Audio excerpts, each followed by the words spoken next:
આ પંપ છે અને આ તરફ આગ છે. જો સાયરન વાગી ગઈ. એ જો જો જો ઓહો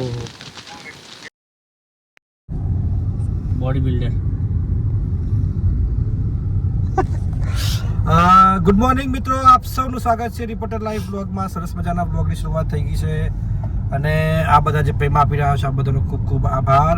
ખાસ કરીને ઈરાન ઇઝરાયલના યુદ્ધના કારણે અત્યારે જે ગેસની જો આયોજન છે, જે 21 દિવસે ગેસ મળતો તે હવે 25 દિવસે મળવાનો છે. એટલે કે ગેસ તો મળવાનો છે, ગેસનો સ્ટોક છે, પરંતુ અમુક વિસ્તારો એવા છે કે જ્યાં ગેસ નથી મળી રહ્યો અથવા સ્ટોક નથી પહોંચી રહ્યો, તેના કારણે લોકો લાઈનો લગાવી રહ્યા છે. આપણે એક સમાચાર કહી રહ્યા છે, આપણે સમાચાર કહી રહ્યા છે કોમર્શિયલ ગેસનો.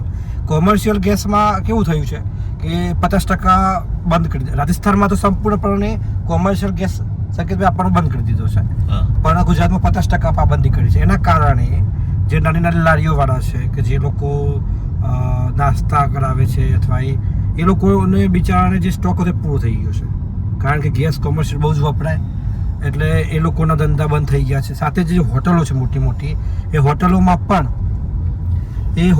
પણ કેવું થયું છે કે ગેસ ના હોવાના કારણે હવે લાકડા ઉપર આવી ગયા છે, ચૂલા સળગાવવા પડ્યા છે અને ભીડ ઓછી થવા માંડી છે, આઈટમ ઓછી થવા માંડી છે, એટલે ઝડપી કામગીરી કરી શકતા નથી. આ પ્રકારનું આપણે સમાચાર તો આપણે બનાવી રહ્યા છે લોકોના માટે, કારણ કે ચિંતાજનક સમાચાર છે. તો બ્લોગમાં આપ જોડાઈ રહેજો, અમે પણ આપણે બતાવીશું. જો મિત્રો, આપણે એક હોટલમાં છીએ, અત્યારે નામ નહીં બતાવું, પણ કેવી સ્થિતિ થઈ છે ગેસ નહીં હોવાના કારણે કોમર્શિયલ ગેસ બંધ થઈ ગયા છે. જો તમને દ્રશ્યો બતાવું, લાકડા છે, બે હાલ દાળ બનેલી છે, આમાં હવે ભાત બનશે, ચાવલ, અને જે વસ્તુ ગેસ ઉપર કરવામાં આવતી હતી અત્યારે હવે ચૂલા ઉપર આવી ગઈ છે. તમને દ્રશ્યો બતાવો. જો આ રીતે આજે લાકડાનો યુઝ કરી અને હવે ગેસના કારણે ગેસ નથી એટલે આ રીતે કામ કરવું પડે છે. આ સિચ્યુએશન માત્ર એક હોટલની નથી, આવી જે મોટી મોટી જેટલી હાઈવે હોટલો છે તે તમામમાં સ્થિતિ છે.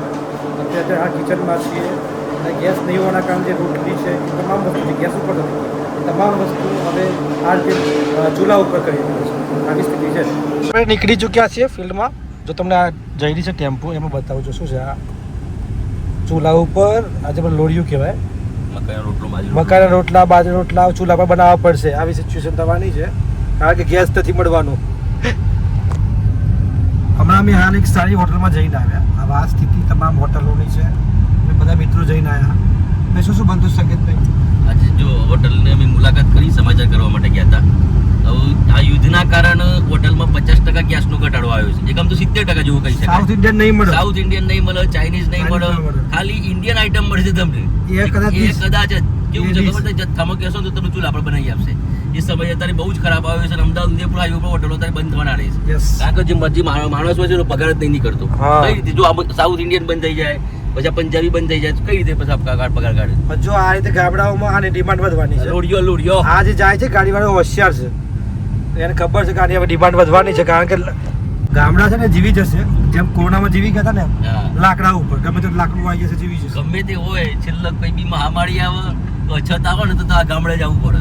ગામડામાં 50 રૂપિયામાં આખો દિવસ નીકળી જાય, 20 રૂપિયામાં નીકળી જાય, પૈસા ના હોય તો બંધ ભૂખ્યા ના રહે. હા, વાત સાચી છે. સિટીમાં પૈસા હોય પણ રોટલો મળે, ઓટલો ના મળે. વાહ વાહ. અને અત્યારે હાલ ટ્રેન્ડિંગમાં મોડાસામાં શું ચાલે છે ખબર છે? ડીમાર્ટ તો છે ટ્રાફિક તો જોઈએ.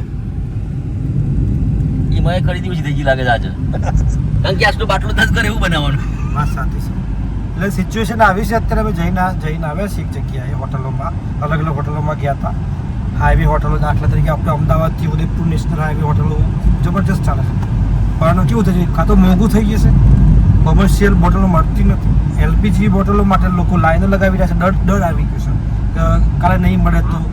એટલે આ માહોલ અત્યારે જોવા મળી રહ્યું છે. અમે જઈને આવ્યા છે, જોઈએ, ધીરજ રાખવી જોઈએ. આઈ થિંક બધું થઈ જશે, સબ સલામત સમય આવે, બધું થઈ જાય, પણ એક ધીરજ રાખજો. અને બીજું બને ને ત્યાં સુધી જો સવારે વહેલા જમવાનું બનાવી દેવાનું, ગરમી ના લાગે ચૂલા ઉપર.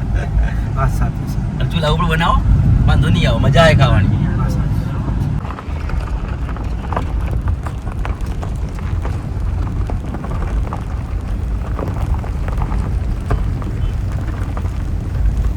જે સાબરમતી ગેસ છે, આપણે મોડાસા શામળાજી હાઈવે ઉપર ત્યાં આવ્યા છે. એક આગ લાગી છે. જો બતાવું, જો સામે આ ડુંગર ઉપર આગ લાગી છે. આ સાબરમતી ગેસ છે. ખૂબ જોખમી વસ્તુ છે આ. અને ફાયર ફાઈટરની ટીમો આવી ગઈ છે. આગ પર કાબુ મેળવવામાં આવી રહ્યો છે. એટલે આપણે અહીં પહોંચ્યા છે કવરેજ કરવા માટે. જો આ સાઈડ પાણી આપો. જો આ પાણી છાંટવામાં આવી રહ્યું છે. આગને આપું પછી તમને આપું. જે આ સીએનજી પંપના પાસે જે આ બધું જંગલ છે ને, પવન આમની સાઈડનો છે. એના કારણે આ બાજુ આવી કઈ નથી. જો આ બાજુ પવન હોત ને તો છેક અંદર આવી જતા. જો ફાયર ફાઈટર જો પાણીનો મારો ચલાવો છે અંદર. જબરજસ્ત. જો આ સાબરમતી ગેસ રહ્યો, બધી ગાડીઓ બધી બહાર કાઢી નાખી છે. આપણે બી દૂર ઊભા છીએ. જો લોકો આ ઊભા આવો. અને આ આગ લાગેલી છે. આગ જો કે કાબુમાં લઈ લીધી, પવન છે પાછી ઉપડી. આ જો ભયાનક લાગે છે. જો ભડકો આવશે આપણે. આગ કાબુમાં ના આવે શકે ભાઈ. એનું કારણ છે ઘાસ છે ને, ઘાસ સૂકું થઈ ગયું છે. એક આ જો આખો અવાજ આવે. આ વખતે નથી આવ્યો. ખરેખર એવું છે કે આ તડકો પડવાના કારણે જ લાગે છે. હા હા 100%. આ જો એ સડગસ જબરજસ્ત. આપણે લોક ખોલાવી છે, આપણે ઉપર જઈને જોઈ લઈએ. ખુલ્લું જ છે.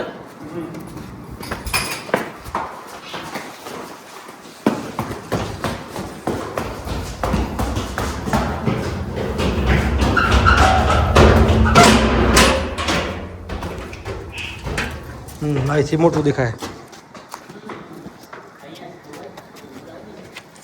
જો આ કયું ગેસ સાબરમતી ગેસ છે. પંપ બંધ કરી દીધું. પોડ મારી દીધું.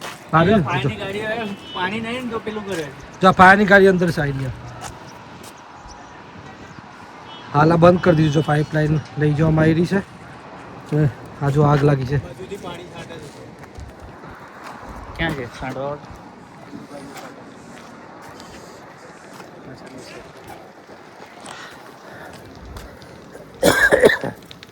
આ જો અવાજ આવે સડક છે.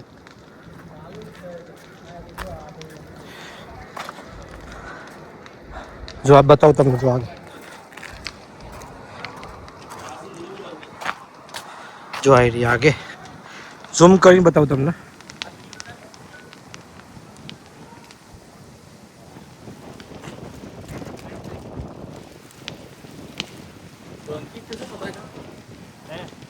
જો આગ લાગેલી. પવનના કારણે જબરજસ્ત લાગે છે. જો જો જો. ઓહો. પવન આમનો છે એટલે સારું છે. ને કે આ પંપ રહ્યો જો કમ્પ્લીટ થઈ જાય.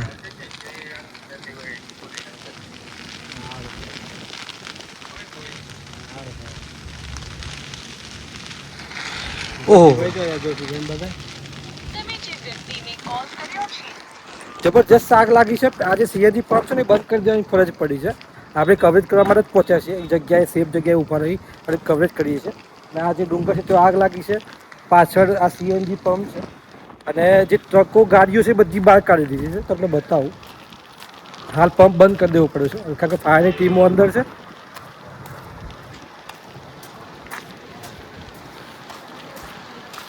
જો આ ગાડીઓ બધી જે ભરવા માટે આવી છે ને, આ તો દેવા જાવ. જો આ આગ દેખાય તમને ભયંકર. ચલો આપણે કવરેજ કરીએ બરાબર. જુઓ મિત્રો, સરસ મજાનું કવરેજ તો પતાવી દીધું છે, પણ આગ હજુ પણ યથાવત છે. ધીમે ધીમે આગ લાગી રહી છે પવનના કારણે. પણ પવન આમ છે ને એટલે રિસ્ક ઓછું છે કારણ કે પંપ આ બાજુ છે. પંપે બંધ કરી દીધું સીએનજી પૂરવાનું હાલ, કારણ કે જોખમ તો કહેવાય જ. ફાયર ફાઈટરની ગાડીઓ અંદર પડી છે પંપમાં અને એમના દ્વારા હાલ આગ પર કાબુ મેળવવાનો પ્રયાસ ચાલુ છે. પણ સદનસીબે પવન જે પંપથી દૂર છે એના કારણે ખૂબ સારી વસ્તુ છે કે જોખમ ઓછું છે. પણ સીએનજી પંપ છે, ગેસ સ્ટેશન છે, ઓનલાઈન છે એટલે જોખમ થઈ શકે છે મોટું. એટલે તકેદારી પૂરેપૂરી રાખવામાં આવી રહી છે અત્યારે તો. જો આ ગાડીઓ બધી પડી અને આ આગ આ પંપ છે અને આ તરફ આગ છે. જો સાયરન વાગી ગઈ.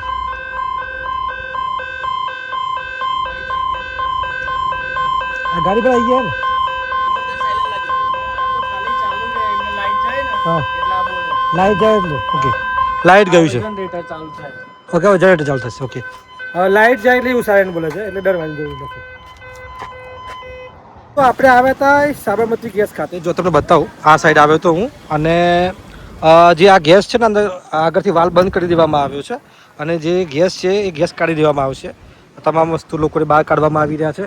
હજુ પણ પાછળ આગ યથાવત છે. એ દેખો પાછળ જબરજસ્ત આગ લાગેલી છે. આપણે અહીંથી નીકળી ગઈ એમને કીધું કે અહીંથી તમે બધા રવાના થઈ શકો છો સેફટી માટે. અને એ લોકો જે ગેસ અંદર ભરાયેલો છે પાઇપલાઇનમાં એને હવે કાઢી દેવાના છે, હવામાં છોડી દેશે. જો એ આગ જો હવે જબરજસ્ત છે આગ. એ ભાઈ આગ વધારે છો જો તો હું એમ કહું છું કે એ તો ખૂબ ટાઇલ્સ વાળો હતો, પંપને કોઈ લેવા દેવા નથી. જો ટાઇલ્સ વાળો હતો કે જાહેરાત બોલે બોલાતા સેફટી માટે એમને કીધું ઘટી જવા હતી એટલે આપણે જગ્યા છોડી રહ્યા છીએ. જો આપણે જે આગ લાગી હતી તમને જે મેં બતાવ્યું છે આખા વ્લોગમાં, એ આગ પર કાબુ મેળવી લેવામાં આવ્યો હતો. લગભગ 3 થી 4 કલાક સુધી આગ રહી હતી, પરંતુ ખૂબ જ તકેદારીપૂર્વકના પગલાં ભરવામાં આવ્યા હતા.